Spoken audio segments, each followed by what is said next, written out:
안녕하세요. 정우싱싱입니다.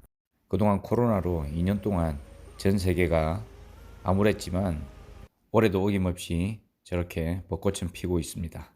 다들 봄나들이 준비들 잘 하셔서 그동안 못 즐긴 감성들을 마음껏 즐기시기 바라겠습니다.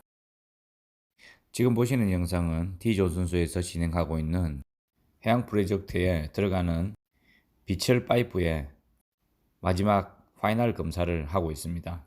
일명 출하 전에 VI 검사라고 명칭을 합니다. 지금 이 감독 두 분께서 도면과 모든 부속들이 다 맞는지, 그리고 용접은 완벽하게 되었는지 눈으로 검사할 수 있는 부분을 선주 대신에 이분들이 철저하게 이렇게 검사를 하고 있는 모습입니다. 자, 이렇게 RTPT 모든 검사를 다 해도 VI 검사에서 지적이 받거나 또 아니다 싶으면은 재제작이나 재수정을 하고 납품을 갑니다. 자, 그리고 오늘은 여러분께 듀플럭스에 대해서 영상과 함께 간략한 설명을 드리겠습니다. 자, 이놈이 오늘 제가 직접 용접할 듀플럭스 파이프입니다. 듀플럭스라는 것은 듀라는 의미는 두 가지라는 뜻입니다. 오스트나이트, 페어라이트, 열정 구조를 모두 갖고 있는 두 가지의 장점을 갖고 있는 것을 듀플럭스 스테인리스 스틸이라고 합니다. 흔히들 부르는 게 듀플럭스라는 명칭을 부르죠. 그리고 듀플럭스는 크게 나누어서 세 가지로 구분합니다. 린 듀플럭스와 그냥 듀플럭스와 슈퍼 듀플럭스, 이 세 가지지만 흔히들 우리가 대중적으로 해양에서 쓰는 건 듀플럭스와 슈퍼 듀플럭스 이 두 가지입니다. 듀플럭스는 용접봉 넘버에 보면은 2209라고 적혀 있고, 슈퍼 듀플럭스는 용접봉 넘버에 보면은 2594라고 적혀 있습니다. 이 두 가지의 넘버를 꼭 기억하시고 작업하시면 됩니다. 그리고 듀플럭스는 기계적 강도가 뛰어나며 오스나이트, 우리가 316이라고 흔히들 말하는 재질보다 1.5에서 2배 정도 강도가 높습니다. 듀플럭스의 가장 큰 장점이라고 하면 염소에 대한 부식성 저항과 강도가 크다는 것이 이 듀플럭스의 가장 큰 장점이라고 보시면 됩니다. 자, 지금 제가 이제 스타트를 했습니다. 이 용접 방법은 저렇게 찍어서 용접하는 방법이 있고, 또 우리 쿠니 용접처럼 달아서 하는 용접 방법이 있습니다. 그 일명 키올이라는 용접이죠. 키올 용접과 찍는 용접은 일상적으로 우리가 많이 용접에서 사용하지 않는 기법이지만 두 용접 기법 다 숙련된 스킬이 좀 많이 필요합니다. 자, 그리고 일반적으로 많이 사용하는 누르는 용접이죠. 자, 그게 지금 양쪽 다 비교해 보시면 누르는 용접은 대중적으로 많이 쓰고 있는데 듀플럭스에서도 저렇게 눌러서도 작업은 가능합니다. 하지만 이제 듀플럭스에서 저렇게 눌러서 백이 놓을 정도 되면 아무리 뭐래도 최소한 백 전기가 한 180 정도, 160이나 그 이상을 쓰는 경우도 있습니다. 테크니스에 따라서. 그리고 미스얼라인이나 이런 게 좀 심하게 있을 경우에는 녹진 않는 경우가 허다합니다.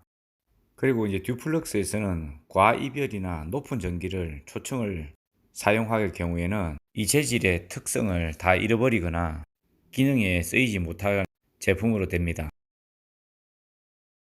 이 듀플럭스는 높은 이별 가열을 하면은 냉각 속도가 느리며 페어라이트 함량이 떨어지고 제3의 조직 중에 특히 시그마상이라는 형상으로 취성정대 및 부식성이 감소합니다. 쉽게 말해서 염분 부식에 기능적으로 탁월한 이 듀플럭스를 열을 많이 주게 되면 제 기능을 못하고 듀플럭스를 쓰는 의미가 없다는 것이죠. 특히 그 루트 및 백 부분에 열 영향부 하지 부분에 열이 많이 가게 되면 부식과 충격 인성에 아주 기능적으로 떨어지기 때문에 아주 매우 위험하다 보면 됩니다. 저렇게 찍어서 용접을 할 경우에는 작은 열로도 충분한 품질과 안정적인 제품이 나온다는 게 검증이 되어 있고, PQ나 여러 가지 부식 테스트로 그 안정성은 입증이 되어 있는 상태입니다. 대신에 저 방법도 자칫 잘못하면 부식 테스트에 떨어지는 경우도 빈번하게 발생하는 걸 봤습니다. 다 같은 용접이라 해서 똑같은 행동이나 행위를 했어도 그게 다른 결과값으로 나온다는 것은 어딘가에 내가 가지고 있는 뭐 숙련도라든지 뭐 다른 어떤 스킬에서 빼먹은 게 있기 때문에 좋은 결과가 나오지 않는다고 봅니다. 자, 그리고 일반적으로 듀플룩스가 오스트나이트 서스에 비해 가격이 높다는 것은 맞습니다. 하지만 이것은 꼭 그 시설에 맞게 검토를 해서 사용해야 됩니다. 그 매우 높은 부식 환경이라면 오스트나이트 재질을 사용할 경우 유지 관리 그 보수 비용이 발생을 하죠. 하지만 이제 듀플룩스는 다른 비철이나 그 해소 염분에 강하다는 재질보다 일단 두께나 이런 것들이 얇게도 설계 제작이 가능합니다. 그렇게 얇게 제작을 했을 경우에 양이 적게 들어가겠죠. 그러면 비용도 적게 들어가는 결과값이 나오지 않습니까? 결국 시설비가 적게 들어가거나 인건비가 줄면은 운반 제작비도 많이 줄일 수가 있기 때문에 장기적으로 봤을 땐 이 해수면에 강한 재질 듀플룩스가 해양 플랜트에서는 탁월한 선택이라고 봅니다. 요즘 육상 화학 공장에서도 그 많은 안전사고가 많이 빈번하게 발생을 하고 화학 공장의 어떤 특성상 그 독한 물질들이 많지 않습니까? 그리고 노후화된 파이프들이 많고 그러다 보니까 시스템 재질상의 문제점들이 보완해야 될 게 아주 심각하게 많다고 한번 들은 적이 있습니다. 앞으로 화학 공장에도 해양처럼 뭐 티타늄이나 이런 특수 재질을 많이 사용할 예정이라고 제가 알고 있습니다. 자, 그리고 오스트나이트 재질이나 비철 재질은 물론 저렇게 치부를 해도 그 당기는 현상들이 좀 많습니다. 벌써 보면 저렇게 갭이 거의 붙다시피 하지 않습니까? 저럴 경우에 이 단단하고 강한 듀플럭스의 재질은 안에 백이 안 놓을 경우가 많습니다. 그리고 우리가 파이프를 아무리 정확하게 잘라도 치부에 저렇게 맞추고 나면 직진도가 한 1, 2mm씩은 다 차이가 납니다. 그래서 용접 중에서 용접사는 그걸 생각을 하면서 완벽한 작업을 하기 위해서 최선을 다해야 됩니다. 그리고 이제 저런 레벨을 작업을 하기 위해서는 저 조건을 내가 맞추지 못하는데 저 작업을 할 경우에는 회사에도 피해를 주고 주변 동료에도 피해를 주지 않습니까? 그렇기 때문에 용접사라고 해서 다 같은 용접사가 아니고 내 가치를 그만큼 제품이나 저 기능적인 용접을 할 수 있게끔 훈련과 경험을 쌓아서 많은 사업장이나 내 개인적으로도 도움이 되는 그런 용접사가 되어야 됩니다. 그리고 되지도 않는데 무조건 이 자재나 제품을 핑계를 대고 안 된다고 이렇게 우기는 것도 그 용접사의 기능과 자질에 문제가 있는 겁니다. 제가 옛날에 현장에서는 개입이 7, 8mm도 용접을 해서 RT를 통과시킨 적도 있습니다. 물론 어려운 부분이 있겠지만은 때로는 현장 상황에 따라서 내가 그 스킬을 준비하고 만들어 놔야지만 특별한 가치와 특별한 존재로 거듭나고 또 남들이 보는 그 용접사의 위상이 높아질 수 있다고 봅니다. 물론 꼭 위상을 높이기 위해서보다는 남들이 원하는 걸 내가 해냈다는 성취감 이런 게 중요하다고 봅니다. 특히 기술자들한테는.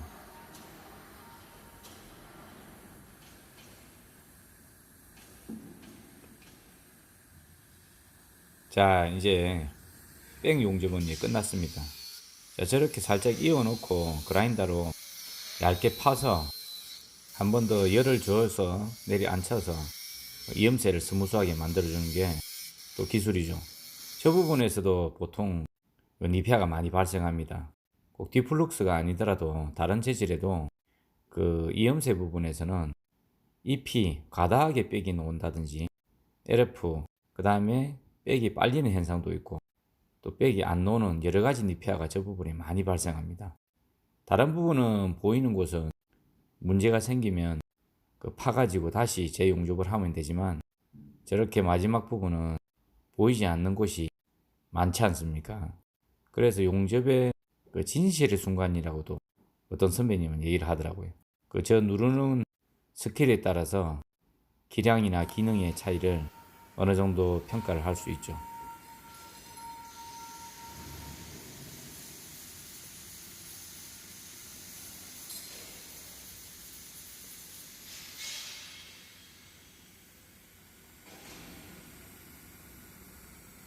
자, 이제 지금 보시는 영상은 백 용접이 끝나고 이제 투피스가 진행되는 영상인데, 투피스 영상에서 보시면은 층층이 양쪽에 약간 지저분한 듯한 골이 많지 않습니까? 저런 골들 사이에서 또 니피아가 많이 발생합니다. 물론 백 용접에서도 불량이 많이 나지만 그 백 다음에 좀 거칠게 비드 표면이 완성을 할 경우에 뭐 슬러그도 박힐 수도 있고, 그 언더컷으로 인해서 내가 자칫 잘못하면 다른 뭐 포로시티도 들어가고, 여기까지가 가장 중요한 그 용접의 핵심 구간이라고 보시면 됩니다.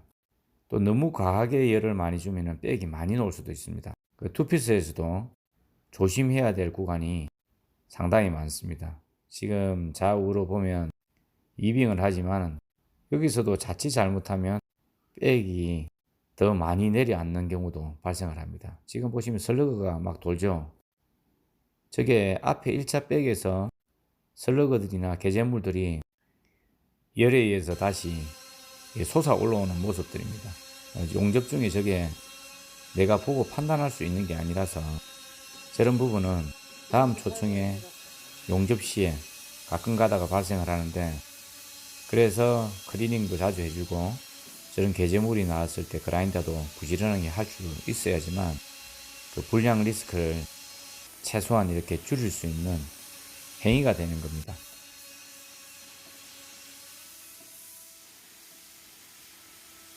자, 그리고 지금은 세 번째 필이 지금 진행되고 있는 영상입니다. 이제 여기서부터는 좀 과감하게 전기와 스피드를 올려서 좀 빨리 진행을 해서 듀플럭스의 특성을 최대한 살리며 작업을 해야 됩니다.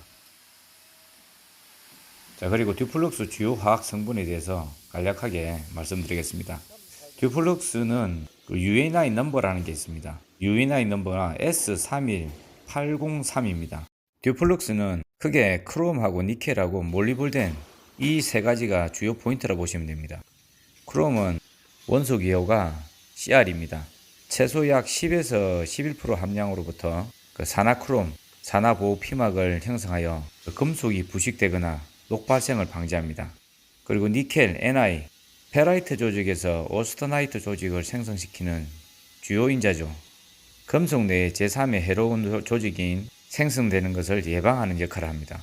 그리고 몰리볼덴, MO, 몰리볼덴은 크롬을 도와주는 피팅 부식에 대해서 저항력을 증가해주지만 함량이 높아질수록 제3의 해로운 조직을 발생시키는 조력자 역할을 하므로 함량 제한이 있습니다. 우리가 흔히 말하는 이 조화도 넘치면은 또 독이 될 수 있다고 하는 말처럼 몰리볼덴은 그런 역할을 하는 것 같습니다. 자, 흔히들 우리가 부르는 비철이 아니고 합금이라 부르는 게 맞습니다. 비철은 기본적으로 순수 철이 들어가지 않고 비금속을 얘기하는 단어인데, 그 비금속은 알루미늄이나 티타늄이나 쿠니, 카파, 니켈 같은 완전 비철 금속이라고 보시면 됩니다. 대부분 여러분들이 알고 있는 서스나 듀플럭스, 인코넬 이런 재질들은 철이 약간씩 다 들어가기 때문에 그냥 합금 금속이라 보시면 여러분도 이해가 빠르시겠죠. 자, 이제 파이널을 입히고 있는 영상입니다.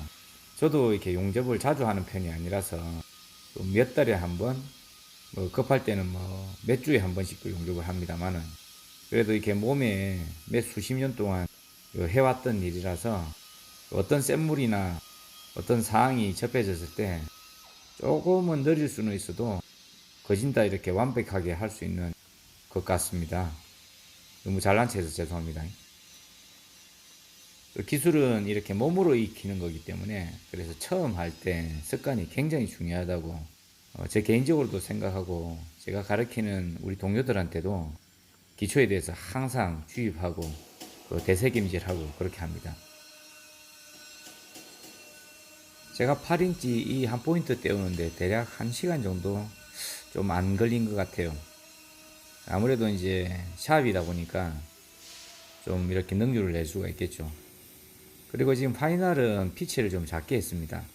일반적으로 우리가 볼 때 다른 카본 스틸하고 디플럭스의 재질은 그 피치가 좀 촘촘하면은 또 비주얼상 이뻐도 보이고 또 열 주는 범위를 좀 좁게 하기 위한 방법이죠.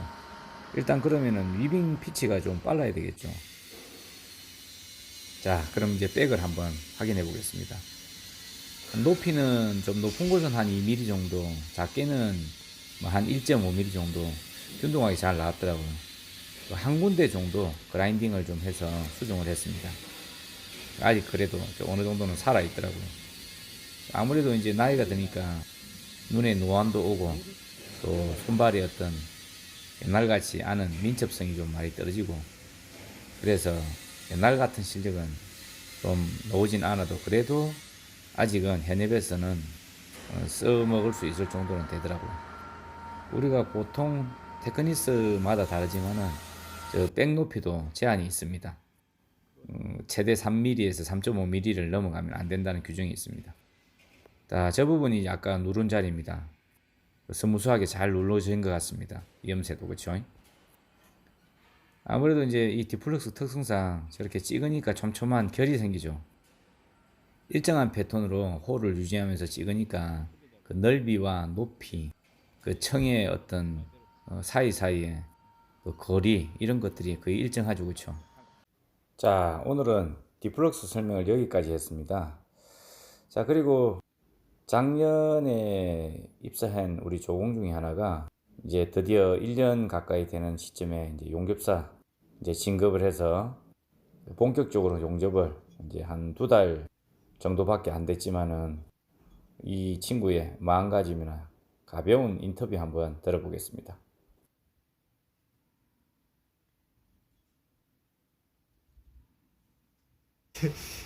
아유, 감사합니다. 네가 너 열심히 할게 그렇지. 저거는 보자. 자격증 지금 두 번째가 가본 땄고. 3일 만일까? 네 말이다. 저 이제 이번 시험 치러 온두 번째입니다. 앞에도 가본 쳤냐? 저번에 인코넬 그 에너지 파이프나 인코넬 파이프 그때 요번에 그 이동해서 그거 하던 거 있지 않습니까? 그거 했습니다. 아, 라이즈 파이프. 네, 라이즈 그 인코넬. 그거 치고 요거 인코넬을 안 쳤다. 요 인코넬이 통용되는지 모르지만 안 쳤을 겁니다. 라이즈 인코넬 치고 카본 육지 요 두 개다. 지금 한지가 보자. 본격적으로 용접 한지가 지금 얼마나 되나? 이제 본격적으로 연습한 지가 한 2달 됐습니다. 2달. 저는 백 넣는 거는 지금 어때? 백 넣는 거는 처음에 그 전류 살짝 헷갈리고 한 번 하면 그건 주고 탑니다. 비슷하게. 용접을 제대로 할 것 같으면 선배들처럼 얼마나 걸릴 것 같은 일이에요, 보니까. 일단 이 생각에 그냥.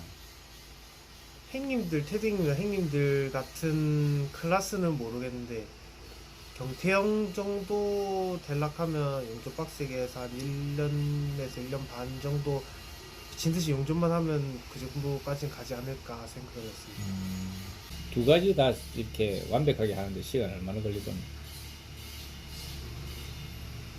이게 또 근데 이게 조건 예를 들면 카본 서스만 아니면 뭐 미철만 이러면 제가 딱 관련해서 얘기해 드릴 수 있을 것 같은데 지금 많지 않습니까? 이 비철간 다른 비철간의 그 용접도 그렇고요. 그런 것까지 다 포함하면 저는 여기 올 때 그런 것까지 다 배우 마스터 한다는 생각으로 그때 당시에 제가 5년에서 한 6년 7년을 막 보면서 이 회사에 왔거든요. 그래서 지금도 전 똑같이 생각합니다. 못해도 5년 6년 정도 해야지 비철이든 뭐든 백도 그렇고 파인도 그렇고 잘할 것 같다고 생각합니다. 두 마리를 토끼를 살면서 동시에 잡을 수 있다 생각하나 한 마리도 잡기 힘들다 생각하나? 저는 초등학교 때부터 목표 딱 하나를 가지고 저는 했었거든요. 초등학교 6학년 때 저희 그 부모님이 다양한 경험을 해봐야지 내기를 찾을 수 있다 해가지고요. 여러 가지 많이 했었고 그때가 찾은 게 용접이었거든요. 그래서 중학교 때부터 저는 거지 공고를 가려고 중학교 때부터 그 알바 같은 데 뭐지 가가지고 그 용접하는 거 구경하고 막 돌아다니고 CO2 그 뭐지 통태 그 뭐지 전기용접기 봉 주워가지고 잠봉 주워서 찢으면서 물 오 신기하다면서 보고 그렇게 했는데도 지금 사실 그때가 14, 15이니까 지금 24시면 거의 한 6, 7년을 계속 용접을 하고 싶다 생각을 하고 달려왔는데도